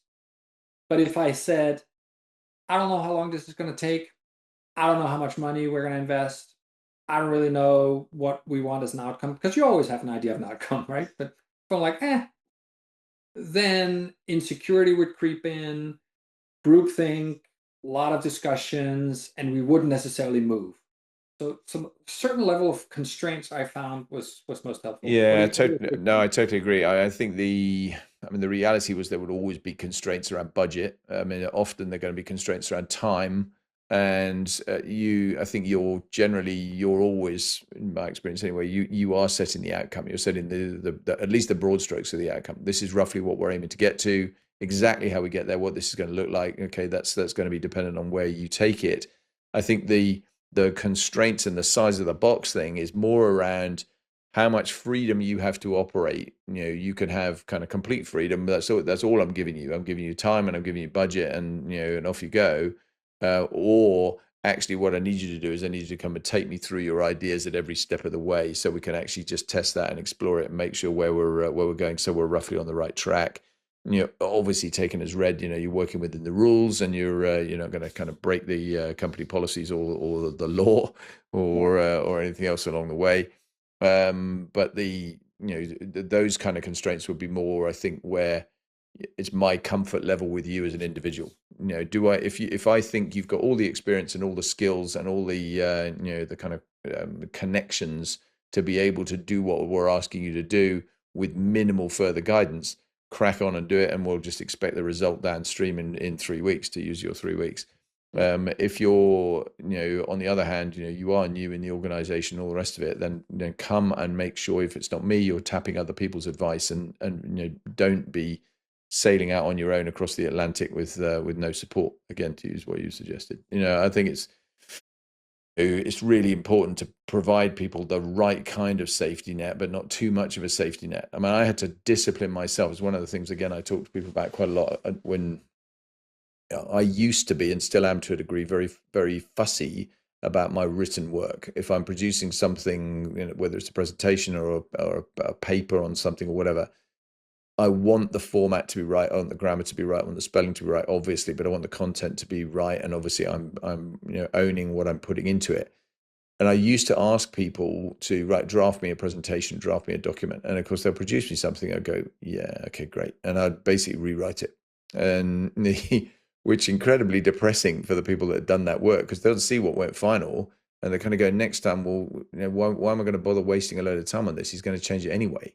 So what I learned to do, and it was a conscious effort to learn to do it, was to turn around and look at it and go, okay, is it accurate? Because obviously if I'm signing it, I want to make sure it's accurate. Has it got the right content in it?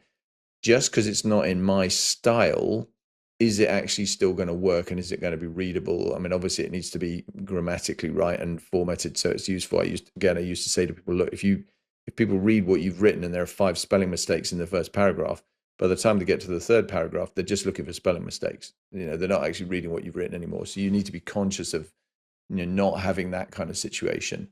But it really made a difference, because suddenly people, instead of producing a 60% document, they're producing a 90% document, because they kind of know that there's a very high likelihood you're just going to send it with minimal change. And so they don't want it on them that this went up the chain, and because you trusted them and they'd let you down. And it does make a difference. And I think the lesson that you learned is something that I advocate as well, which is a lot of times a 70 or 80% solution is better than a 100% solution if it frees you, the executive or the leader, up to do other things. One, it teaches your team that they can do it without you nitpicking. And two, it allows you to do other things that might be more important. I agree with you on the comma. I actually learned that at Toyota. When I worked at Toyota in the early 2000s, early on, I was told that if there was a spelling mistake or a comma error in the first page, nobody would read the rest. We paid attention to formatting and how it looked, because we wanted, and we spoke about your wife before in communication, right? So often we actually don't hear what is being said, or we don't read what has been written, because we get affixed on how it's done, Mm-hmm. the tone of voice, or a chart that has a graph that I don't understand because there's something wrong in it, right? And then we're like, and I don't actually see all the good stuff that's in there. So I think the reminder to ourselves is, again, are my expectations clear to the team? Peter, will deliver something to Bob, and I know Bob will send that to the board. That means Peter, need to make sure that that's as perfect as it can be. Another thing I learned at Toyota, and I'll just do this last point, which is Toyota sees the end customer as the end customer. But along the way, there are multiple customers of your work. On the production line, if you and I, this is back when we still did it by hand, now robots do the most things. But if I was on the production line and you were standing downstream from me, you were my customer. Meaning, when I tightened a bolt on the thing where we put on the seat, and you're the guy who puts in the seat, if I didn't tighten that bolt to the specification that it needed to be tightened to, and the thing was a little bit loose, so you couldn't do your job, I had failed.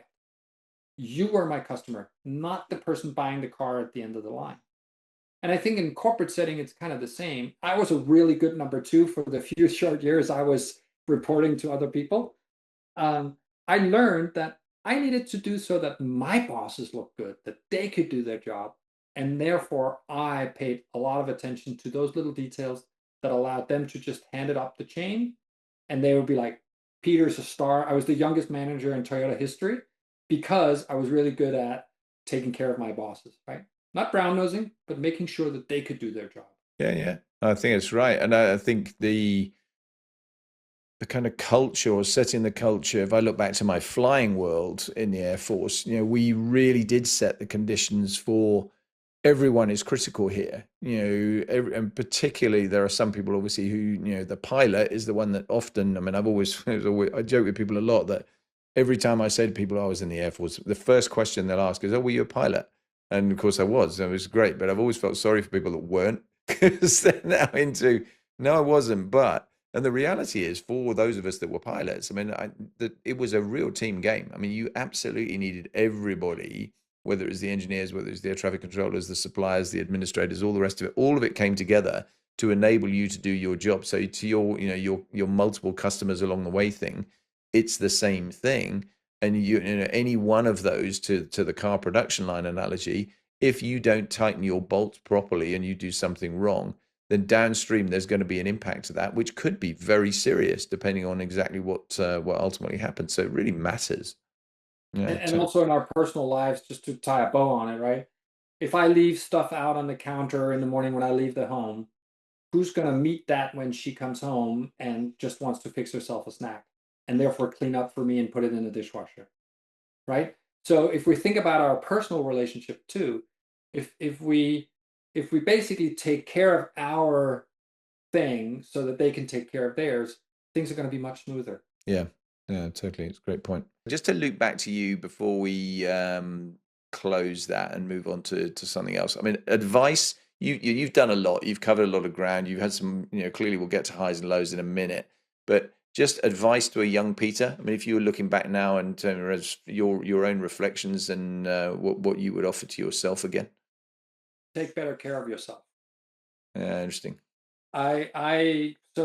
For those who are listening to this and you know my story, I essentially burned out completely in 2019 because my brain physically shut down. It was like the neurons weren't talking to each other. So I was incapacitated for a while there because of stress.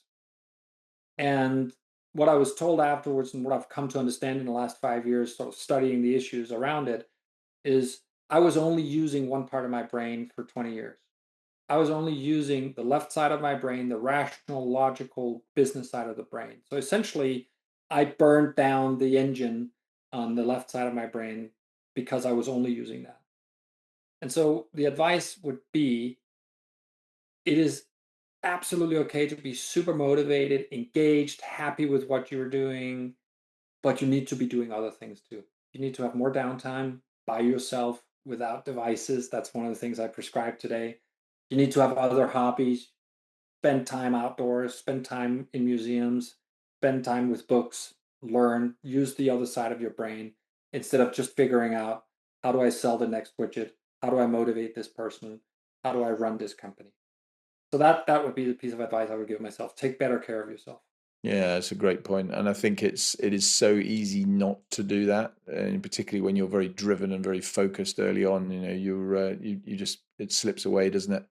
And I think some of the time as well on the burnout point, I mean, I've been close to that, but not quite at that point. And luckily, I am quite good at recognizing in myself when I'm, close to the edge. So I sort of went, got to a point a while ago, 20 odd years ago now, where I went, I really need to go and take some time off. And I did. I went and took a week off. And I literally went lay by a pool in the sunshine in Mallorca and slept for a week, pretty much, almost the entire week, and it made a world of difference. And I think the advice I tend to offer to people these days is if you can do that for yourself, that's great. If you don't have that ability to recognize in yourself when you're a bit pressured and stressed and need some sort of downtime support, further conversations, whatever it happens to be, then find people around you who you can trust to tell you. And that might Yep. be in your personal life, but it also might be in your work life, because I think it's such an important thing to do. And if you get yourself, as you clearly sadly did, to a point where it's beyond that pale, then it takes a lot of time to recover. And I had those people around me, Bob. Oh, well. They just didn't listen to what I was telling them, or I didn't listen to what they were telling me. So I want to give you two stories about that. So I'm sitting in a board meeting in 2018 timeframe, and I'm asked by the board, things are going well in the company. We're 70 employees, 5 countries. We're about to maybe sell the business to a big industrial player. I'm a little bit of the wonder kid at this point because I had a great team, right? We were doing all right. And a board member asks me, how are you doing, Peter? What's going on how are you? There's a lot going on here. You're busy. How are you? And I said the following, and it's good that I'm speaking to you today because the story is this. I said, it feels like I'm the pilot of a fighter jet, but I'm hanging onto the wing, looking into the cockpit, wondering who's flying this thing. That's literally what I said. Wow. Yeah. And so if I had been a board member in that company and Peter, had heard that with my experience now, I would have been like, we need to do something for you. We need to change things. But none of my board members either heard what I said or knew how to interpret it. They just thought, oh, he's just busy, but he's doing great. He looks great. Everything's great. Keep going. Right.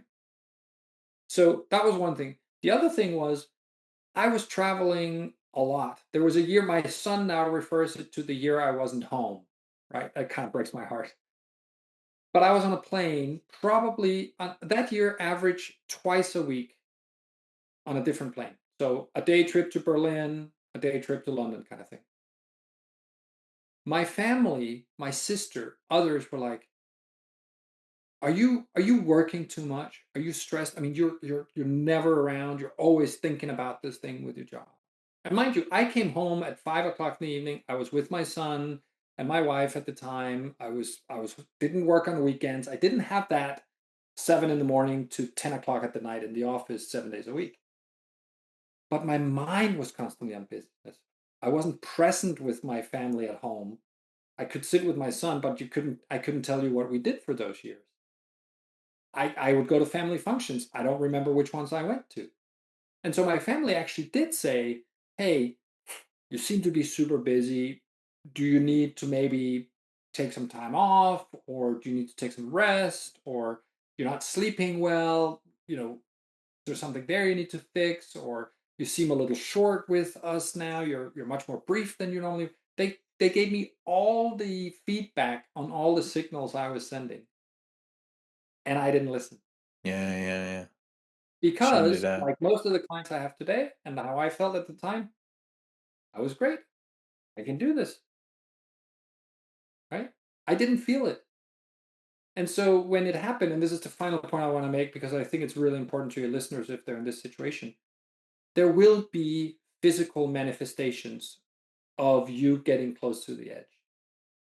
It's things like being more brief and short with people, being short tempered. It's things like not sleeping well. It's things like changing your social habits. So you're avoiding people, you're not participating in things, you're withdrawing a little bit because you're basically overloaded.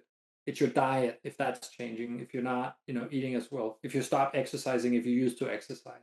You're starting to do these things in aggregate, and you're starting to I had tinkling in my feet and my toes, in my hands and my toes. I just thought it was, whatever. But it was my stress signal. It was my body saying, buddy, we're heading towards the cliff and you better slow down. And I didn't listen. Really, really interesting. Powerful. Very powerful. Interestingly, on your fighter pilot analogy, there is a formally diagnosable thing called break-off syndrome. I don't know if you've ever heard of that, I have not. which happens to pilots, where you can be in a position where you're actually flying, you're in the airplane, and you end up in a situation where you find yourself looking at yourself in the cockpit from the wing. and the and kind of, what am I doing here? And I know a guy years and years ago who had this, and and it's quite a serious thing for us, because it can lead you to major distraction. It's very sort of psychologically disturbing. And I mean, he got back to flying, but he had several months off, being sort of rebuilt a bit and rewired. So Yeah. it's definitely a thing, and maybe you just had a kind of almost a form of exactly that, but on the ground. That's amazing. I had no idea that was a thing and that Yeah, existed. But the other thing that is a corollary to the flying world is this idea of autopilot. I think many of us talk about, oh, I do this thing on autopilot, right? And when I speak to clients, a lot of them, I ask them, so how did you get to work today? They're like, oh, I rode my bike. I'm like, good. What did you see? Nothing. Or which way did you take? Well, I don't really know. I just got to work. So if we start doing more and more things on autopilot, transportation is an easy one because most of us just go out our door, get in our car, drive to the office, and 7 minutes later or 2 hours later, whatever, we're there, right? But what happens on that trip? What do we see? What do we observe? Unless there's something major, like a traffic accident that is delaying us, that we register. But we actually don't notice, are people wearing overcoats or not? Is the sun shining or not? We don't see those things. And when that happens consistently, it's also a sign that our brain essentially is starting to have less and less capacity. So people listening to this over the next couple of weeks, how are things? How are you feeling? Are you noticing stuff?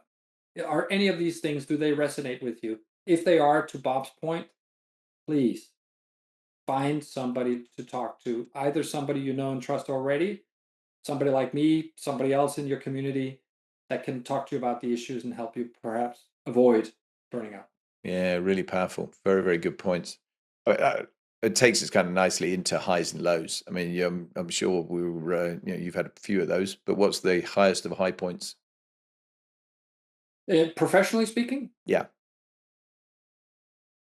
I think it's having had an opportunity to work with more than 300 people that I hired and saw develop and gave opportunity and had good times with. It's the people that it's just, that's what I remember. I don't remember selling companies, or I don't remember closing big deals, or I think about the group of people. When I close my eyes and think about answering that question, it's all the wonderful folks that I got to work with so far.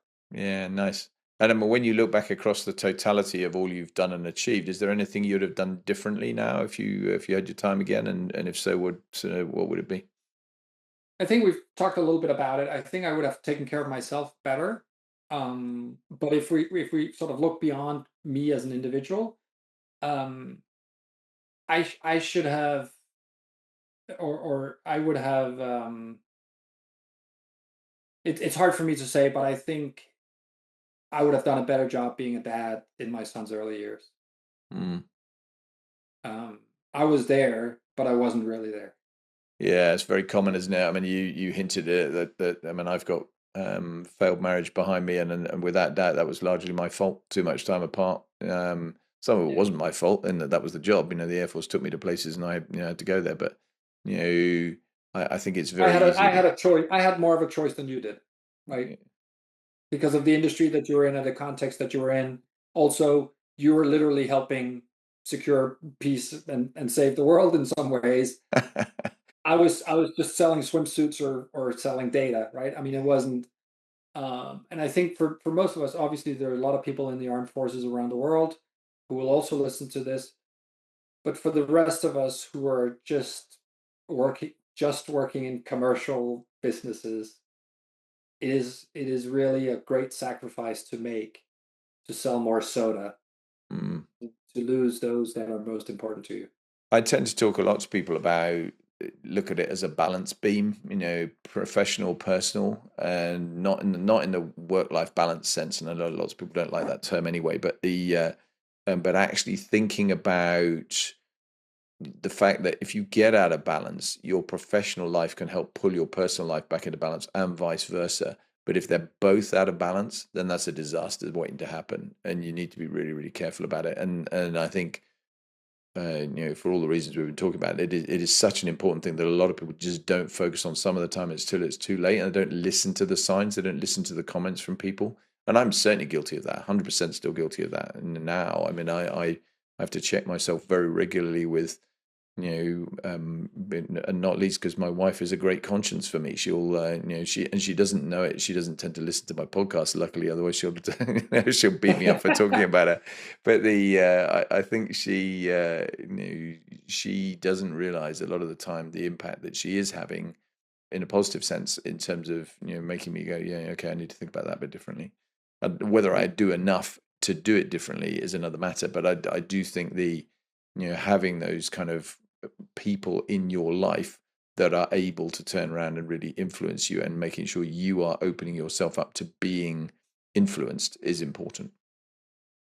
And the piece of advice I often give is, if you feel like your partner is nagging you, for example, or criticizing you, try to think about it as it's a signal. Mm. What are they actually trying to say?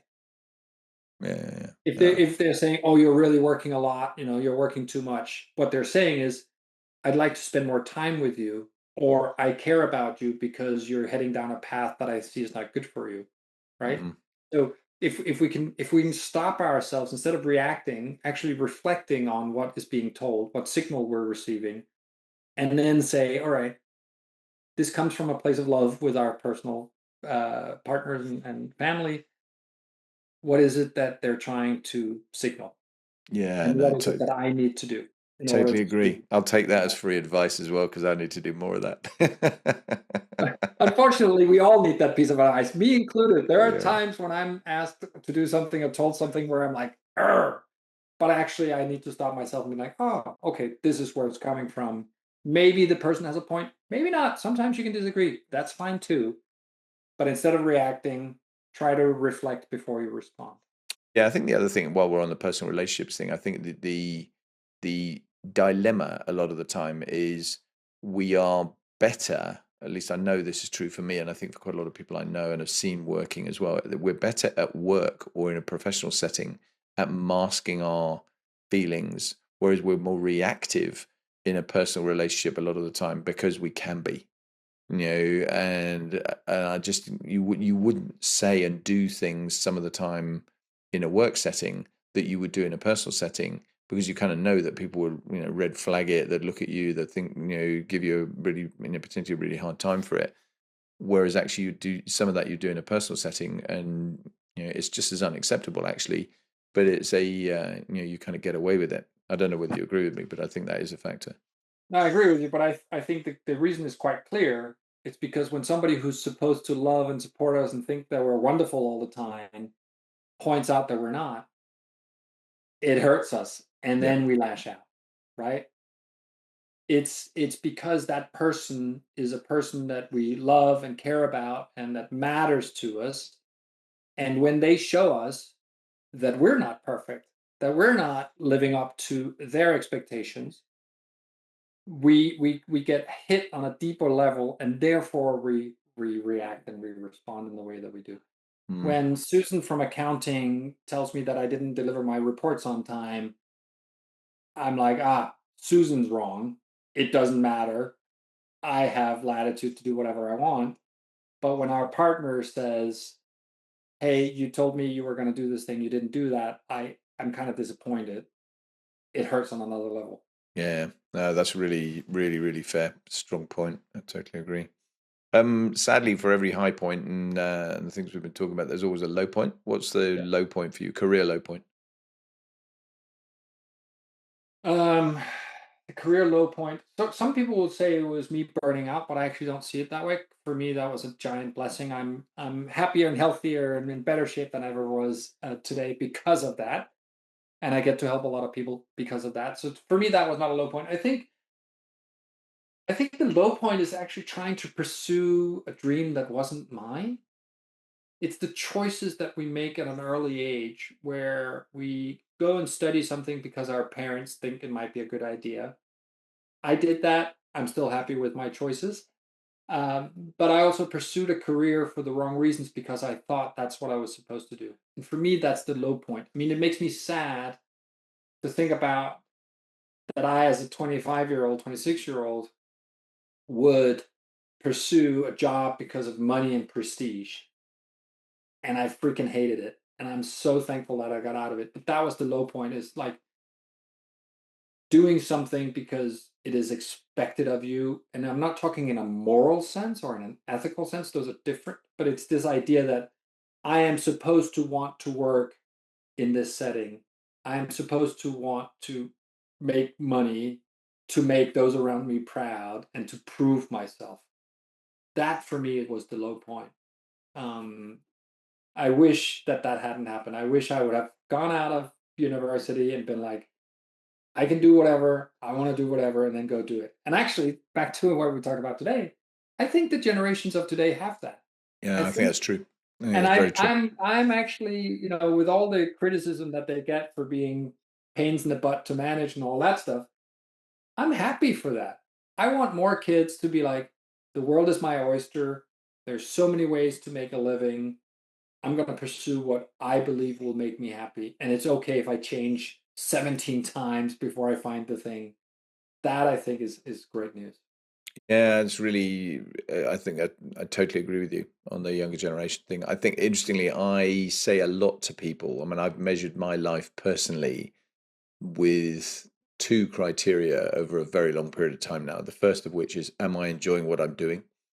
And luckily for me, across my whole career and all the different facets of it, I can always consistently say yes to that. There've clearly been some ups and downs. I mean, inevitably over 45 years or whatever I've been doing stuff that, but you, as long as the highs outmatch the lows by a significant margin, then that's a good thing. And if you're not enjoying it, change it. There's so many options to do stuff differently, whether it's within the same organization or ultimately within a different organization.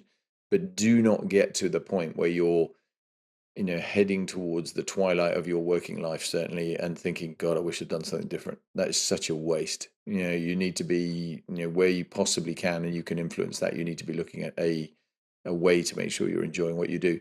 And the second one is actually being content with the mirror reflection that looks back at me, when I get up in the morning, and that for me is much more around values. That was around, particularly as I became more senior particularly in the military, and inevitably, therefore, more and more in the political space. You have to try and sell Kool-Aid to people that you're going to struggle to drink yourself, and that was becoming relatively increasingly difficult.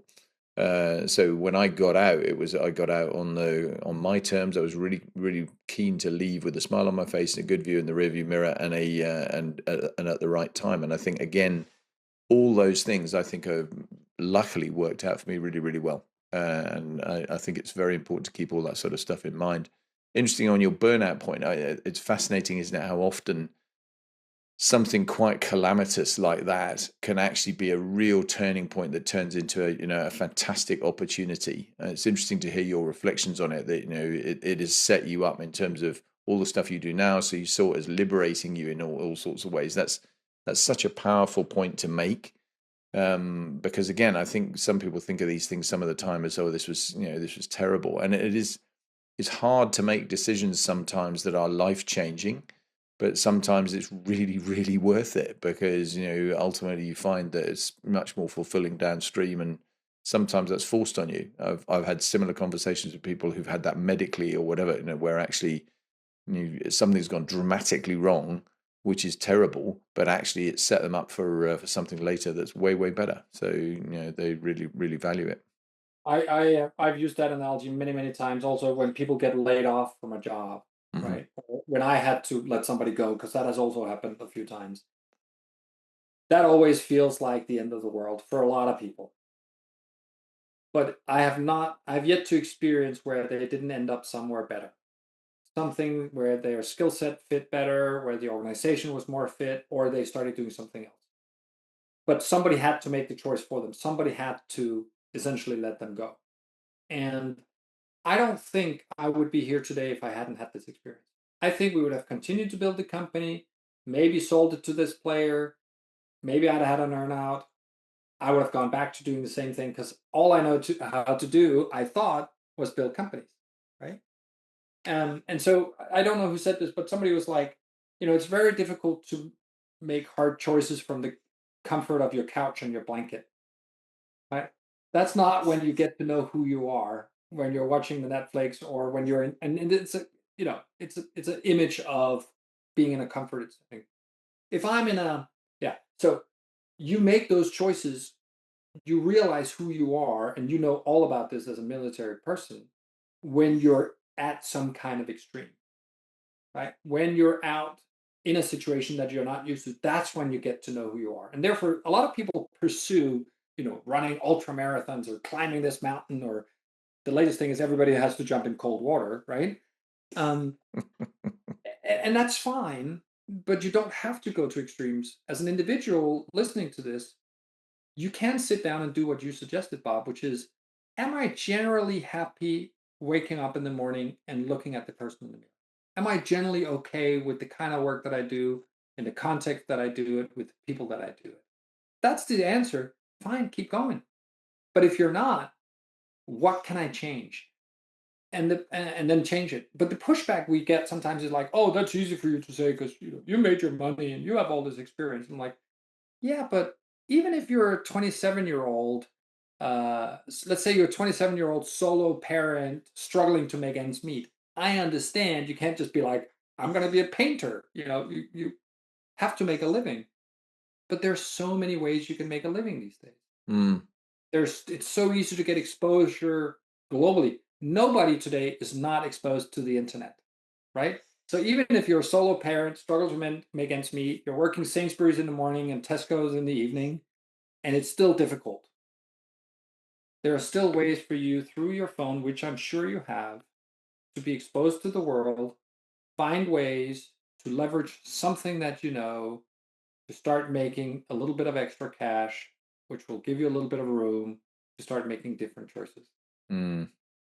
And I think it's Yeah. upon us, Bob, the folks who are at the end of their career, who've in some way made it, to keep telling people that feel like they're stuck or in a job, in a situation that's not good for them, helping them understand how they potentially little by little can break out of that. It's not a get quick rich scheme and buy a lottery coupon. It's about applying who you are in a little bit of a different way to get a better outcome over time. Yeah, it was great advice. And I think interestingly, as you said that, I was reflecting on, I had a coaching client a while ago who she was kind of not particularly happy with where she was work-wise. She knew that she needed to probably think about doing some stuff differently, but she didn't have the kind of impetus to change it. And I remember vividly the conversation because it was one of those real light bulb moments for me about the power of coaching actually, was I said to her, so, okay, so just cast the sort of view forward a little bit. What does good look like for you in a year's time? And there was a bit of white space, and then she came up with a list of things. And I said, so which of those do you get by staying where you are now? And there was a much bigger white space. And then she came back with none of them. I said, okay, so what are you going to do with that information? And that was, it was just as simple as that, that it was the catalyst for her to completely go, do you know what? I really do need to do something. And it was just that little, it wasn't even a push. It was just, she was pushing herself and recognizing in herself that, she needed to think about the stuff completely differently. So I think, yeah, everyone should do that. Everyone should turn around and have a bit of reflection time on what are they doing, because you only get one life, right? It's not a rehearsal. You've got to enjoy it while it's there. And talking of that, you've touched on this a little bit, but when you were talking about left brain, right brain, and that sort of stuff. But top tips from you. You're a good de-stress, relax kind of person. What do you do? What would you recommend to people? I think for the vast majority of people, the thing I tell them that they're not getting is time by yourself without any inputs. There is a massive shortage of time alone, without people, without sounds, without screens, just by yourself. Mm. And what that does is it actually allows your brain to think. And in the beginning, it'll be like, oh, I have to do all these things, or oh, I have to remember and work and stress, and oh, this person did me wrong. But if you do it consistently, I typically tell people in the beginning 15 minutes every day. On your way to work, sit on a bench, observe the world, feel sun, The rain, if you live in the UK, you know, hear the sounds, smell, observe. If you do that for 15 minutes every day to begin with, you'll experience that your brain, you know how to handle these things that are coming. You just, oh, these are just clouds.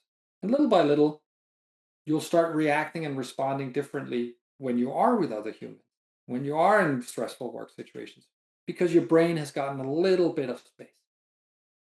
We are in an information overload time. We are in an input overload time. And so reducing the amount of inputs to the natural inputs, what we can see, smell, taste, hear, is what I tell people to do to get to a better place quite quickly. Yeah, I think that's great advice. Yeah.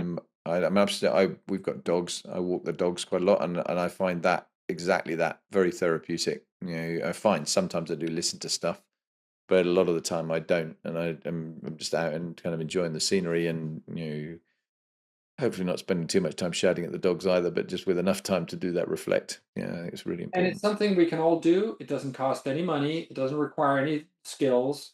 It requires you to be everybody I tell this to, they're like, that's weird. I'm gonna sit there on a bench like a weirdo. I'm like, nobody's gonna care. Nobody's gonna notice. Mm. They don't know why you're sitting there. They don't know what you're doing.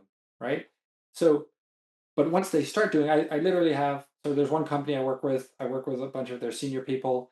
There's three people that I suggested this to a couple of weeks ago when we had our first session. I literally, from all three of them, got messages after a few days like, holy smokes, I can feel the difference. It goes quite quickly. Mm. But when I ask them to do it, they're like, I don't have time. I don't want to feel weird. What if it rains? All sorts of ideas for why they shouldn't do it, right?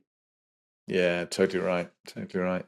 Hey, getting towards the end here, but there's a couple of other things. So, I mean, I think you've got a book you're writing at the minute, right? That's right. Thank you for bringing that up. The Called, yeah, go, just, go can on, we talk tell. about it? Can Yeah, I do a little I'm plug? fascinated. I mean, not least on the back of this conversation, which has been a great conversation. Just tell us about it. Yeah, so I'm doing a book with an American publisher called Wiley, and the book is going to be called The Whole Human Leader: How to Lead Without Losing Yourself. And it's basically on the basis of all the stuff that I've been writing publicly about, mostly on LinkedIn, but also newsletters and blogs over the last 4 years.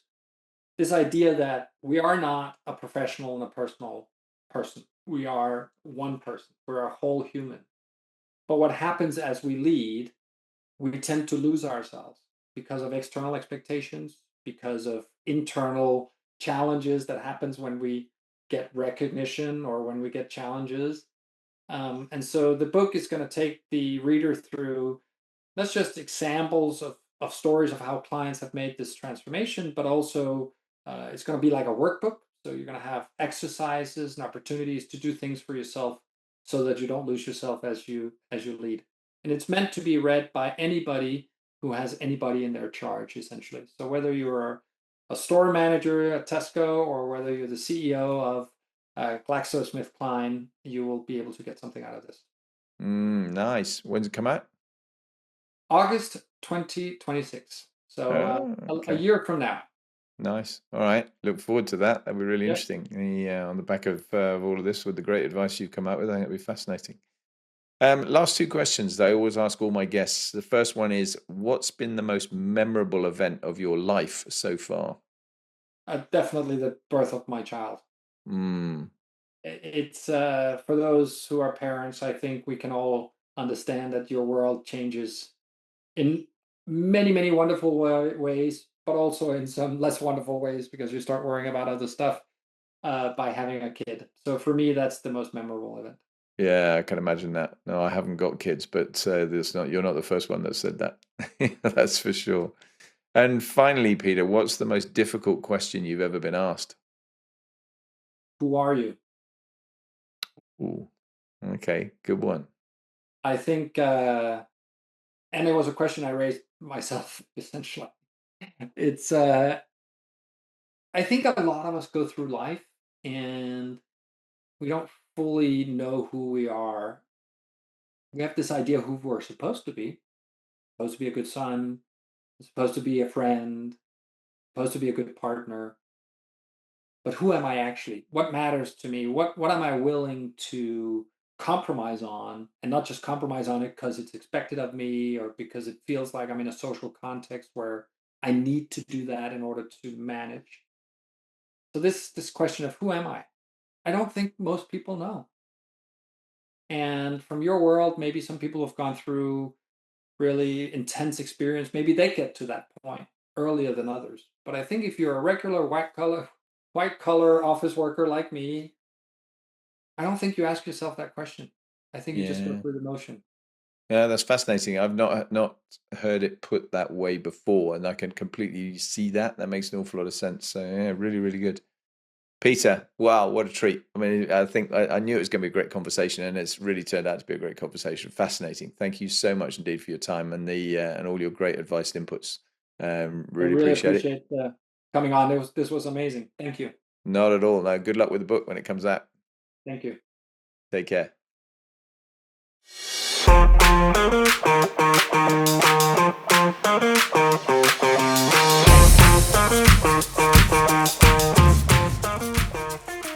I really hope you've enjoyed this fabulous conversation with Peter Sorgenfrei.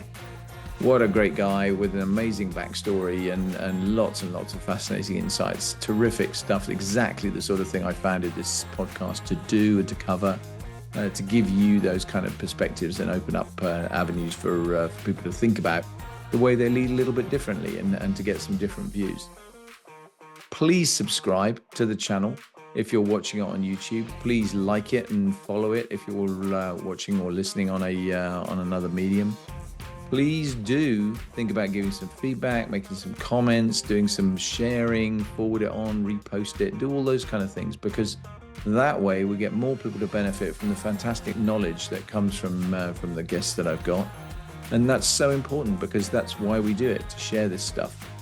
If you really find it valuable, then as I always say, please think about giving me back some of that value. Go to Patreon through either the support the show link or the link that is in YouTube, and go to my Patreon site at www.patreon.com/leadingforlife and join as either a supporter, a champion, or a patron of the show. Your contribution will make an inordinate difference to what I do. It really does help. And it's only small. It'll be about a cup of coffee a month for the bottom end subscription if you're buying it from a high street outlet. So if you can afford to buy me a cup of coffee, think about just doing that little bit of help to keep the podcast going, because that would be massively appreciated. I love having you on the show anyway, though, and listening to me and the guests that are here. And I really hope you've enjoyed it. More to come very soon with some other great guests that are lined up and already in the can. So terrific to have you. See you soon. Thanks very much. Bye now.